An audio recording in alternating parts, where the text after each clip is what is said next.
ప్రగతిశీల black programme కింద ఎంపికైన నార్నూరు మండలానికి జాతీయ స్థాయిలో అవార్డు రావడం సంతోషంగా ఉందని ఆదిలాబాద్ జిల్లా కలెక్టర్ రాజర్షి షా అన్నారు. నార్నూరుకు జాతీయ అవార్డు వచ్చిన నేపథ్యంలో ఆదిలాబాద్ జిల్లా కేంద్రంలోని కలెక్టర్ క్యాంపు కార్యాలయంలో డిపిఆర్ఓతో పాటు కార్యాలయ సిబ్బంది కలెక్టర్ రాజర్షి షాను ఘనంగా సన్మానించారు.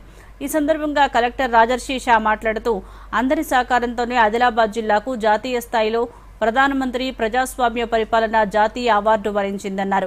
ఇదే స్ఫూర్తితో జిల్లాను అన్ని రంగాల్లో అభివృద్ధి చేసేందుకు కృషి చేద్దామన్నారు. ఢిల్లీలో ఆదిలాబాద్ జిల్లా నార్నూర్ మండల్కి ఆస్పిరేషనల్ బ్లాక్ ప్రోగ్రామ్ సంబంధించిన ప్రధానమంత్రి award for excellence in public administration రావడం జరిగింది. దానికి చాలా సంతోషిస్తున్నాము. ఈ ఆస్పిరేషనల్ బ్లాక్ ప్రోగ్రామ్ చాలా కీలకమైన ప్రోగ్రామ్. ఒక వెనకబడి బ్లాక్ ఈ ప్రోగ్రామ్ నీతి ఆయోగ్ తీసుకొని రావడం జరిగింది. అక్కడ ఉన్న ఏవైతే మేజర్ కీ ఇండికేటర్స్ ఉన్నాయో హెల్త్ కానీ, న్యూట్రిషన్ కానీ, ఎడ్యుకేషన్ కానీ, అగ్రికల్చర్ కానీ, సోషల్ ఇన్ఫ్రాస్ట్రక్చర్ కానీ, బేసిక్ డెవలప్మెంట్ కానీ, దానికి సంబంధించిన ఇండికేటర్స్ ఈ చైతన్యము అధికారులు కానీ, ప్రజాపతిలో కానీ, తర్వాత మన ప్రజలు కానీ వాళ్ళందరి మధ్యలో తీసుకొని వెళ్ళి మళ్ళీ ఆ ఇండికేటర్స్ మనం ఒక యాక్షన్ ప్లాన్ తయారు చేసి సాచ్యురేషన్ మోడ్లో తీసుకొని రావడం జరిగింది.